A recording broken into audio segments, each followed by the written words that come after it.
नमस्कार, आप देख रहे हैं मगध समाचार। आज की कहानी, आज का यह वीडियो आपको झकझोर कर रख देगा। इसमें बिहार सरकार के लिए काम करने वाले एक युवा ने राष्ट्रपति से इच्छा मृत्यु की मांग की है। और यह किसी एक युवा की कहानी नहीं है।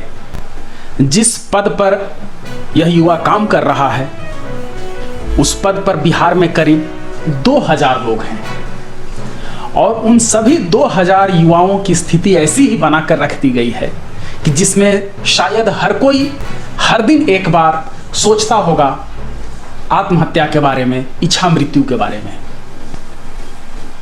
आइए जानते हैं क्या है ये। यह है डाटा एंट्री ऑपरेटर, जिसे बिहार सरकार बेल्ट्रॉन के माध्यम से नियुक्त करती है। यह मामला है बेगूसराय का। बेगूसराय में बछवाड़ा अंचल कार्यालय के डाटा एंट्री ऑपरेटर ने अंचलाधिकारी को, जहां वो नियुक्त है इस समय, अपना इस्तीफा भेजा है और साथ ही एक पूरा लंबा चौड़ा 9 पेज में अपने मन की बात उसने लिखी है, जिसमें उसने बताया है कि क्या उसके साथ गुजर रही है, कितनी पीड़ा में उसकी जिंदगी गुजर रही है। और यही दोनों कॉपी उसने भारत के राष्ट्रपति को भी भेजी है। बेल्ट्रॉन द्वारा नियुक्त इस डाटा एंट्री ऑपरेटर का नाम है आनंद कुमार और इच्छा मृत्यु के लिए कारण उसने बताया है समय पर वेतन नहीं मिलने, स्थायी सेवा नहीं होने, काम का समय तय नहीं होने और अधिकारियों का गलत रवैया। 30 जून 2014 यानी इसी साल, बस 4 दिन पहले 30 जून को उसने यह पत्र लिखा है। आप ये स्क्रीन पर देखिए, इसका इस्तीफा भी है और जो मन की बात उसने कही है वो भी। आनंद ने अपने इस्तीफे में यह भी कहा है कि वो मार्च 2024 में ही इस्तीफा देना चाहता था, लेकिन निर्वाचन जैसा संवेदनशील समय चल रहा था, बहुत अधिक काम हो जाता है देश का, इसलिए वह रुक गया कि निर्वाचन प्रक्रिया संपन्न होने तक अपनी वो जिम्मेदारियों का निर्वहन करेगा और उसके बाद फिर उसने इस्तीफा दिया है। उसने अपने इस्तीफा में ये कहा है कि 31 जुलाई उसका अंतिम कार्य दिवस होगा, उसके बाद वो कार्यालय आना बंद कर देगा। मन की बात में आनंद ने अपनी सारी पीड़ा उजागर की है। वो लिखता है कि पढ़ने में अच्छा था, गणित उसका पसंदीदा विषय था जब वो पढ़ाई करता था। साथ ही यह भी बताता है कि उसे कंप्यूटर पर काम करना बहुत पसंद है, इसलिए वह डाटा एंट्री का काम पसंद करता है। मन की बात में वो लिखता है कि सरकारी कार्यालय जो है बछवाड़ा, जहां वो नियुक्त है, उसके बगल में ही वो किराए के घर में रहता है और उसके पास कोई संपत्ति नहीं है। वो पत्र में लिख रहा है कि 2019 में विज्ञापन निकाला था बेल्ट्रॉन ने और फिर उसने परीक्षा दी थी। मार्च 2020 में मेरिट लिस्ट में उसका नाम आया, लेकिन उसे नौकरी मिली दिसंबर 2022 में और फिर 27 दिसंबर 2022 को उसे अंचल कार्यालय बछवाड़ा में भेजा गया, जहां उसने योगदान दिया। पत्र में बताता है कि वो सही समय पर कार्यालय जाता है, सही ढंग से काम करता है, उसके खिलाफ कोई शिकायत नहीं है। लेकिन इस अनुरोध का मुख्य आधार वो बताता है अनैतिक और लापरवाह नियोक्ता बेल्ट्रॉन एवं निर्दयी व्यवस्था।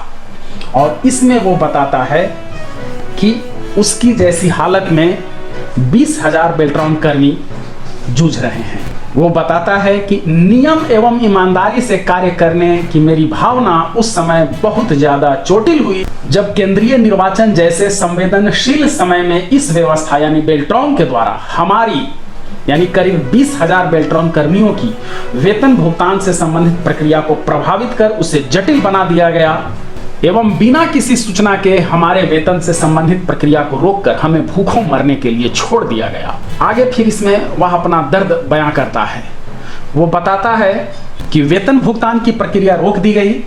मैं उस समय अकेले में खून के आंसू रोया करता था जब भूखे पेट कार्यालय निर्वाचन शाखा तेघड़ा में प्रतिनियुक्त जाने की वजह से मैंने अंचल कार्यालय बछवाड़ा से पत्र के माध्यम से बुनियादी खर्च हेतु मात्र 2000 रुपए, जो कि मेरे मानदेय से संबंधित मासिक बिल का 10% भी नहीं है, उधार मांगा। लेकिन कार्यालय ने प्रावधान नहीं होने की वजह से उधार देने से मना कर दिया और यह बताता है कि इसमें कोई दिक्कत नहीं है चूंकि प्रावधान ही नहीं है। लेकिन व्यवस्था को यह सोचना चाहिए कि जब हम किसी कर्मचारी को कहीं भी कभी भी प्रतिनियुक्त कर सकते हैं, कोई भी उससे काम ले सकते हैं और उसका वेतन बंद कर दिया गया और वेतन इतना कम है कि मुश्किल से गुजारा हो सके, ऐसी स्थिति में वो रहेगा कैसे, खाएगा क्या। उसने इस विडंबना को भी लिखा है कि आवंटित राशि जिलों में महीनों तक पड़ी रहती है और दूसरी ओर हम जैसे कर्मचारी भूख से लड़ रहे होते हैं। आनंद लिखता है, एक तरफ हमारे यहाँ की व्यवस्था हम संविदा कर्मियों को बंधुआ मजदूर समझकर हमारे लिए नियम बेनियम हर एक तरह का आदेश जारी कर देती है। उस आदेश से हमारा कितना आर्थिक नुकसान होता है एवं हमारे अल्प वेतन पर कितना अधिक खर्च भार बढ़ता है, इन बातों तक से किन्हीं को कोई लेना देना नहीं होता है। लेकिन बात जब हमारे रोजी रोटी की होती है तो ये व्यवस्था बड़े ही बेशर्मी के साथ भूखा मरने के लिए छोड़ देती है, क्योंकि हम कर्मी नहीं, हम तो एक बंधुआ मजदूर है। वो बताता है कि बेतरतीब तरीके से वेतन मिलने की वजह से पहले ही कुछ परिचितों से उसने उधार ले रखा है। बता रहा है कि दिल पर पत्थर रखकर एक व्यक्तिगत ऑनलाइन बिल भुगतान के लिए मुझे मेरे मित्र से 2500 रुपए उधार लेना पड़ा। ये देखिए, जो 1.5 साल से बिहार सरकार के लिए नौकरी कर रहा है, जिसे कहीं भी डिप्टेशन पर भी भेजा जाता है, उसे अपने मित्र से 2500 रुपए की मदद लेनी पड़ती है ताकि वो ऑनलाइन एक बिल का भुगतान कर सके। आनंद लिख रहा है इसी के साथ, जिस वजह से शर्मिंदगी यानी 2500 रुपए उधार लेने की वजह से शर्मिंदगी एवं आत्मसम्मान की वजह से मैं दोबारा किन्हीं से व्यक्तिगत मदद नहीं मांग सका। वो कहता है कि करीब हफ्ते भर भूखा पेट कार्यालय निर्वाचन शाखा तेघड़ा जाने के बाद मेरे द्वारा आखिरी विकल्प के तौर पर अंचल कार्यालय बछवाड़ा से ईमेल पर पत्र के माध्यम से उधार मांगा गया, लेकिन कार्यालय ने नियम प्रावधान नहीं होने की वजह से मुझे भूखा मरने के लिए छोड़ दिया। मैं जिस व्यवस्था को डिजिटल बनाने के लिए स्वतः ईमानदारी पूर्वक काम करता हूं, जिस व्यवस्था ने मुझे समय पर वेतन न देकर मेरे जीवन को अंधकार में धकेल दिया एवं मुझे भूखे मरने के लिए छोड़ दिया, वहां मेरे आत्मसम्मान ने मेरी अंतरात्मा को पदाधिकारियों एवं सहकर्मियों की तरफ से मिले आर्थिक मदद के प्रस्ताव को भी भीख समझकर स्वीकार नहीं करने दिया। मैं कमजोर एवं गरीब जरूर हूं, लेकिन भिखारी नहीं हूं, जो ईमानदारी पूर्वक मेहनत करने के बावजूद भीख में मिली राशि से रोजी रोटी का इंतजाम करूं। और फिर वो बेल्ट्रॉन के बारे में लिखता है, इसे मैं अपने यहाँ के व्यवस्था की बेईमानी ही समझता हूं, जो इस व्यवस्था यानी बेल्ट्रॉन ने बेरोजगारी को हथियार के रूप में इस्तेमाल करते हुए हमसे सरकारी परीक्षा लेकर बेईमानी से बिना किसी सक्षम प्राधिकार के नियुक्ति पत्र पर एक वाक्य मात्र लिखकर हमें आउटसोर्स एजेंसी का गुलाम बना दिया। हमारा स्वीकृत महंगाई भत्ता हमारे वेतन के साथ न देकर सालाना हमारे अधिकार के लाखों रुपए को हड़पने का काम किया गया। नियम संविधान को ताक पर रखकर इस व्यवस्था यानी बेल्ट्रॉन ने बिना किसी सक्षम प्राधिकार के, बिना किसी सुनवाई के और बिना अपील के प्रावधान के सेवा शर्त में ही सेवा वापसी का गैर संवैधानिक अधिकार नियंत्रित पदाधिकारी को देकर हमें तो वैसे स्पष्ट रूप से नियंत्रित पदाधिकारी का गुलाम बनाकर छोड़ दिया है। आप समझ लीजिए कि बेल्ट्रॉन द्वारा ये जितने भी डाटा एंट्री ऑपरेटर नियुक्त किए जाते हैं, इन सबको नौकरी से हटाना, किसी को भी कभी वक्त नौकरी से हटाना चुटकी बजाने जैसा है। सारा का सारा अधिकार नियंत्रित पदाधिकारी को दे दिया है कि नियंत्रित पदाधिकारी जब चाहेगा एक लेटर लिख करके उसे नौकरी से हटा सकता है। आनंद पत्र में लिख रहा है, जब हमें सामान्य से ज्यादा दिनों का अवकाश चाहिए तो हमारे नियंत्रित पदाधिकारी सक्षम प्राधिकार नहीं होते हैं, लेकिन जब नौकरी खाने की बात हो, हमारा जीवन बर्बाद करने की बात हो, तो इतने बड़े फैसले के लिए हमारे नियंत्रित पदाधिकारी ही काफी होते हैं। जब नौकरी देने की बात हो तो 2-2 स्तर पर टेस्ट पास करने के उपरांत 2-3 साल का इंतजार करवाया जाएगा, लेकिन जब नौकरी से लात मारने की बात हो तो कोई भी संवैधानिक सक्षम अधिकार नहीं, कोई उचित वजह नहीं, कोई सुनवाई नहीं। नियंत्रित पदाधिकारी का जब मन चाहे पत्र लिखे और सेवा वापस कर दे। बिहार सरकार की सबसे बड़ी मूर्खता और अजीबोगरीब नियम का भी वो चर्चा करता है। लिख रहा है, हमारे यहाँ की व्यवस्था, जहाँ की सरकार राज्य को विशेष राज्य का दर्जा की बात करती है, लगभग हम 20,000 कर्मियों के मामले में आउटसोर्स एजेंसी को लाकर जीएसटी मद में राज्य एवं नागरिकों के अरबों रुपए को अनुपयोगी रूप से खर्च कर देती है। ऐसे में एक विद्यार्थी के तौर पर हम असमंजस में पड़ जाते हैं कि वास्तव में हमारे राज्य हमारे देश का एक भाग को विशेष राज्य के दर्जे की जरूरत है अथवा स्वच्छ एवं ईमानदारी पूर्वक मैनेजमेंट की जरूरत है। आनंद लिखता है, नियमित कर्मियों को माह समाप्त होने के पहले वेतन प्राप्त हो जाता है। कुछ मौके पर आधा माह में ही पूरा वेतन दे दिया जाता है, लेकिन हम अल्प वेतन भोगी एवं बंधुआ मजदूर समान कर्मियों को कई माह बीत जाने के बावजूद भी सिर्फ रोजी रोटी के लिए तरसते रहना पड़ता है एवं दाने दाने के लिए मोहताज होना पड़ता है। मन की बात के पेज 6 पर आनंद बताता है डिजिटल कर्मियों एवं डिजिटलाइजेशन की वास्तविक जमीनी स्थिति, और वो लिख रहा है, हमारे यहाँ की व्यवस्था ने हमें इतने महत्वपूर्ण एवं संवेदनशील कुर्सी पर बैठाकर उस कुर्सी के चारों पैर को काटकर जाने अनजाने उन सभी पहुओं का नियंत्रण अलग अलग हाथों में दे दिया है। एक ही समय में हम कार्यालय में कार्य भी करें और साथ में ये भी देखते रहें कि कहीं कोई ताकत हमारी कुर्सी के किसी पौवे को खींचकर हमें कुर्सी से गिराने की कोशिश तो नहीं कर रही। उनमें से एक पौवा सभी नियंत्रित पदाधिकारियों के पकड़ में होता है, जिस वजह से अगर वो दिन को रात कहें तो हमें भी रात कहना पड़ता है, अन्यथा मात्र एक पत्र और फिर सेवा वापस, नौकरी खत्म, जीवन बर्बाद। फिर न तो हम दिन को दिन कहने के लायक रहेंगे और न ही रात को रात कहने के लायक रहेंगे। आनंद ने पत्र में लिखा है, कोई वजह न मिले तो आप इन कर्मियों को प्रशासनिक दृष्टिकोण बोलकर भी सेवा से वापस कर सकते हैं। प्रशासनिक दृष्टिकोण की कोई परिभाषा नहीं, बस एक हथियार बनाया गया और सभी नियंत्रित पदाधिकारी को बता दिया गया है कि जब मन हो इस हथियार का उपयोग करें। कोई अगर ज्यादा अपने हक अधिकार की बात करेगा तो वेतन की राह में दुनिया भर के कांटे बिछा देंगे। एक तो हमें अल्प वेतन मिलता है, ऊपर से इस पर भी इनकी गिद्धों जैसी पैनी नजर। कोई वेतन के लिए बात करने आएगा तो फालतू के मुद्दे पर स्पष्टीकरण देकर सेवा वापस ले लेने की धमकी देंगे।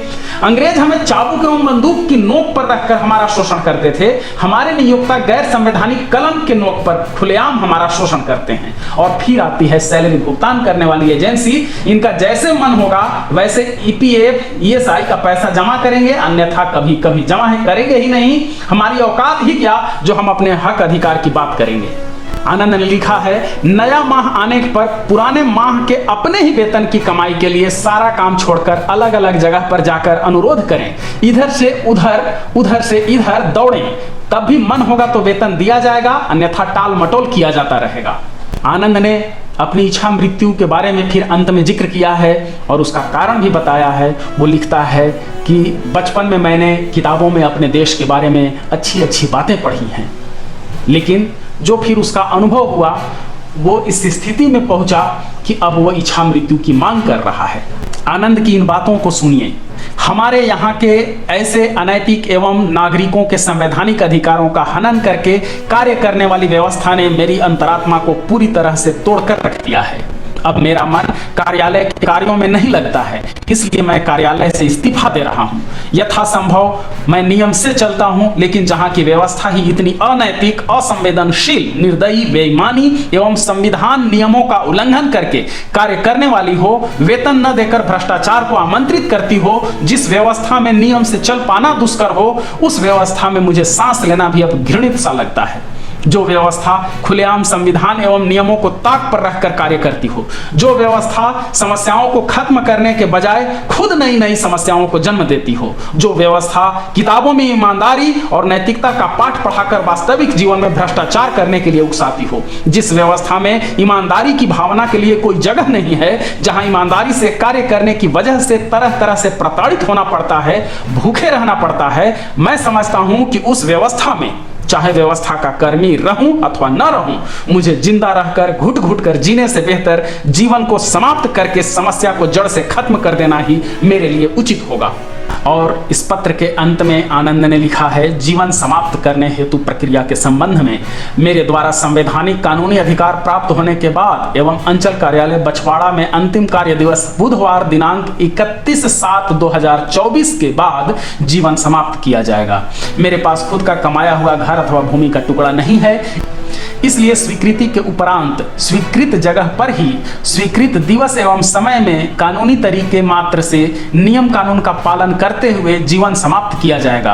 किसी भी परिस्थिति में स्वीकृति एवं पूर्व एवं उपरोक्त के अलावे किसी अन्य तरीके से मेरे द्वारा मेरा जीवन समाप्त नहीं किया जाएगा और न ही इसकी कोशिश की जाएगी। लंबे समय से ही मेरी इच्छा मृत्युपरांत मेरा मृत शरीर हमारे देश के चिकित्सा विज्ञान को दान देने की है, जिसे मैं पूर्ण करना चाहता हूँ। इसलिए सादर अनुरोध है कि वो तरीका स्वीकृत किया जाए जिससे कि मेरे शरीर एवं अंगों को कम से कम नुकसान पहुंचे। सामाजिक दृष्टिकोण से किसी वजह से मेरी मौत को समाज कत्ल के रूप में न देखे, इस उद्देश्य से मेरे जीवन समाप्त करने की पूरी प्रक्रिया का उचित सबूत जैसे कि वीडियो रिकॉर्डिंग अनिवार्य रूप से तैयार कर रिकॉर्ड में सहेजने हेतु सादर अनुरोध है। यह मन की बात पत्र में आनंद ने लिखा है।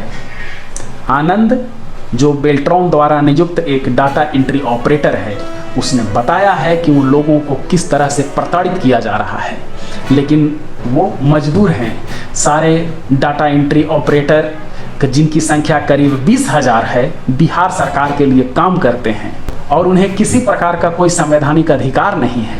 यहाँ तक कि उनका अधिकारी बिना कोई कारण बताए जब चाहे तब हटा सकता है। उन्हें बहुत कम वेतन मिलता है, लेकिन उनके सामने भूखों मरने की नौबत है। उधार मांग करके काम चलाना पड़ता है और इसलिए सारी बातों को विस्तार से लिखते हुए 1 पेज में इस्तीफा और 8 पेज में मन की बात आनंद ने लिखी है। इस वीडियो को अगर डाटा एंट्री ऑपरेटर देख रहे हैं तो वो बताएं कि आनंद की बातें कितनी सच है। क्या सचमुच उनके साथ बुरा बर्ताव हो रहा है? क्या सचमुच उनके साथ ऐसी स्थिति है कि कभी भी कोई भी उनकी नौकरी खत्म कर सकता है? क्या बेल्ट्रॉन ने जो नियुक्ति प्रक्रिया अपनाई है वो सही है और उससे वो संतुष्ट हैं? अगर उन्हें कार्रवाई का डर लगता है तो अपना नाम बदल करके, ईमेल बदल करके भी वो अपनी बात रख सकते हैं। हम आपकी प्रतिक्रियाओं को भी अगले वीडियो में रखने की कोशिश करेंगे, जिससे ये बाकी लोग समझ सकें कि डिजिटल इंडिया का जो चमकीला रंग दिखता है, उस चमकीले रंग के पीछे कितने हजार युवाओं के आंसू, दर्द और पीड़ा है।